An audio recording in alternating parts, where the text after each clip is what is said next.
busy, a very full conference. And last night somebody thrust some papers into my hand, and then 2 or 3 hours later they said, "Did you get the papers?" And then they said, "Oh, you are the rapporteur this morning," somewhere in the middle of the Cayley last night. So this is going to be very partial and very subjective. But I have scanned them, and of course I was part of at least a third of those presentations. And I guess the thing that stood out for me yesterday, just to name it straight away, is the passion of so many people in the work that they do in the various ways they are addressing issues of inclusion and participation, and in so many different contexts, and how the outdoors is such an inspiring vehicle for that, again, in so many ways. And that passion, if anything, is what stands out for me, just from the notes that people sent through to me, and also the ones that I attended. But there was a strong theme. I'm not going to try and summarize all of the workshops, I would have no chance of doing that. But to pick out the themes, there was a strong cultural theme, I thought, some more yesterday, in lots of different ways. The cultures of the different groups that we work with, and their relationship with other cultures, our own culture as a profession or professions engaged in this work, and of course then around the issues of inclusion to do with culture itself as well. And so much of it was about how we bring cultures together, not whether we should or whatever, but so many different ways to do that. And so many of the themes that I saw, and again that people wrote about, what emerged for me was some central questions and tensions about things such as should we take an inclusive approach, or should we take a specialist approach, for example? Sometimes it seems important to go one way, and sometimes it's important to go another. Do we try and bring everybody together, or do we focus on the specialism in order to help bring people to participation? What is it we adapt? Do we adapt the equipment? Do we adapt the groups we work with? Do we adapt the people themselves and their attitudes to their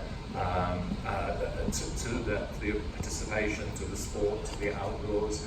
Do we adapt the experiences themselves? Lots of different ideas there about the different ways we can shape and make things so that they work for people in all of those ways. And of course, several of those are in play at the same time.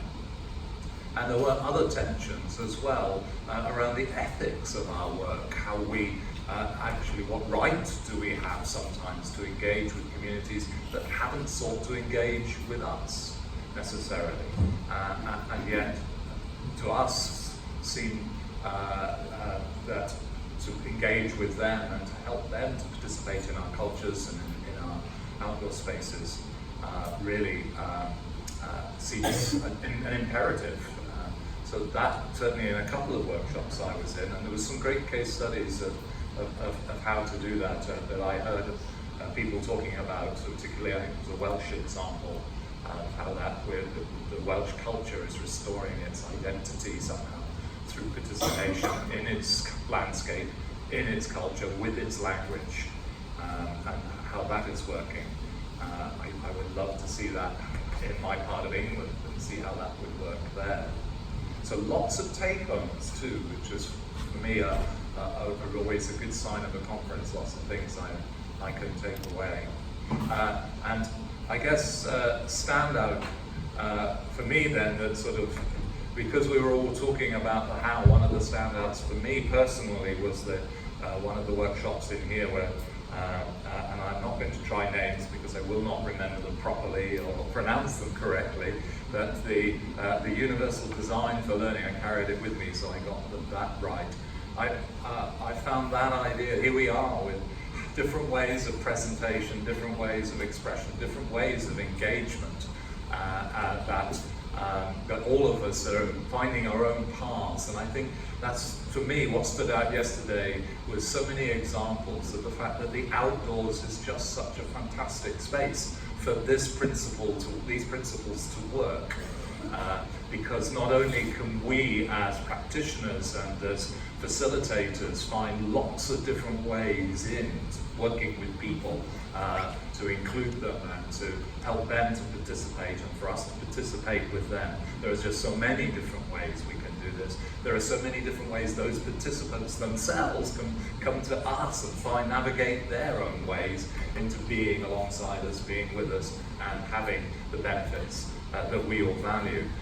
So it seemed to me this yesterday was, if nothing else, it was a case study, or a whole raft of case studies about how this works or how this can work for us.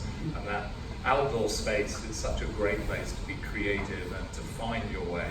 And I guess I would add a fourth principle, though I'm sure it's probably already in there somewhere, which would be participation and the importance of working participatively with the people that we are seeking to engage with, and how their voice and their part in shaping things and finding their path through this, because they are the experts in what works for them, how important that is in our practice.